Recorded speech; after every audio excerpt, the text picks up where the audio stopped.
আমাদের এই লোকগান দিয়েই এমন একটি মেসেজ গানগুলোর মধ্যে রয়েছে, সেটা হতে পারে বিরহের, হতে পারে আনন্দের, হতে পারে এমনই বাঙালিয়ানার, এবং কখনো কখনো আকুলতার। আকুলতা তো বিচ্ছেদ, আকুলতাটাই হচ্ছে বিচ্ছেদ। তো আর একটা মজার কথা বলতেই হয়, বাঙালি জাতি কাঁদতে বড় ভালোবাসে। এরা গান শুনবে, কাঁদবে, ও কেন কাঁদছে ও নিজেও জানে না, কিন্তু কেঁদে খুব আনন্দ পাচ্ছে। এটার একটা কারণ কি জান, আমাদের এই জন্য আমাদের সুরের মধ্যে কোনোভাবে আমাদের মাঝে ভর করে বেশি, ঠিক বিরহ বলবো না, একটা গভীরতা। বিরহ সবসময় চোখের জল বের করে না, ভাব জগতের ভাব সাগরে ওদেরকে ডুবিয়ে দেয়। মানে একটা ভাবের ভেতরে বসবাস করে আমাদের সুরগুলো, সেটা আমাদের শাস্ত্রীয় সুর হোক, আমাদের লোকসুর হোক, বা সার্বজনীন যেই সুরগুলোই হোক না কেন, অনেক বেশি কানেক্ট করে আমাদের শ্রোতার সঙ্গে শিল্পীদের। যখন যত গভীর হবে তত ভেতরে ভাবটা জেগে ওঠে, এবং সেই ভাব মানে অজান্তেই চোখ থেকে জল ফেলে এবং আমাদেরকে খুব বেশি টাচ করে।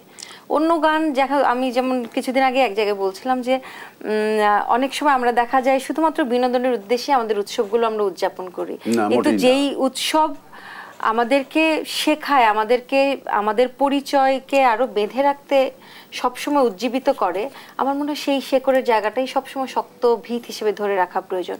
তার সঙ্গে বিনোদন আনন্দ করার উপকরণের তো অভাব নেই, কিন্তু আমরা দেখা যায় সেই জায়গাগুলো ছেড়ে, আমরা রবীন্দ্রনাথ ছেড়ে, নজরুল ছেড়ে, লোকসঙ্গীত ছেড়ে, বা তিন কবির গান ছেড়ে, অথবা নিতান্তই আমাদের লোককবিদের কবিতা, ছড়া, এগুলো ছেড়ে আমরা একটু পশ্চিমা গানের সঙ্গে খুব দেহ দোলাতে পছন্দ করি।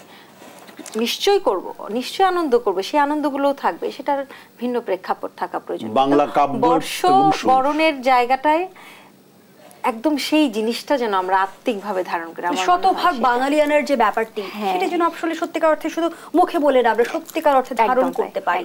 আর পশ্চিমা সঙ্গীতের প্রতি আমাদের আকৃষ্ট হওয়ার কোনো কারণ নেই, কারণ বিশ্ব মঞ্চে আমি বিভিন্ন সময়, এটা আমার গল্প নয়, প্রমাণিত সত্য, দালিলিক প্রমাণ রয়েছে যে বাংলার লোকসঙ্গীতের যে আকর্ষণ, ওরা আমাদের ভাষা বোঝে না, সুরতাল তো বোঝে খুব ভালো, এবং তারা এমন ভাবে সেটা গ্রহণ করেছে, এবং দেখা যাচ্ছে কোথাও কোথাও যে প্রতিযোগিতায় উপনীত হতে হয়েছে। সেই কারণে আমি চীনে, বেইজিংয়ে 88টি দেশ সেখানে করলো, পার্টিসিপেট করলো। তো তার মধ্যে পরে শুনলাম, এটা আমার অভিজ্ঞতা ছিল না, যে এটা ওরা প্রতিযোগিতার মাধ্যমে নিয়ে গেছে। ওরা চীনের একটা দল, ওরা ফার্স্ট হলো, আমি সেকেন্ড হলাম।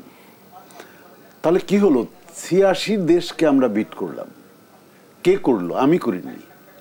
আমার লোকসঙ্গীত, সুর, আমার ছন্দ, কাব্য, এটা করেছে।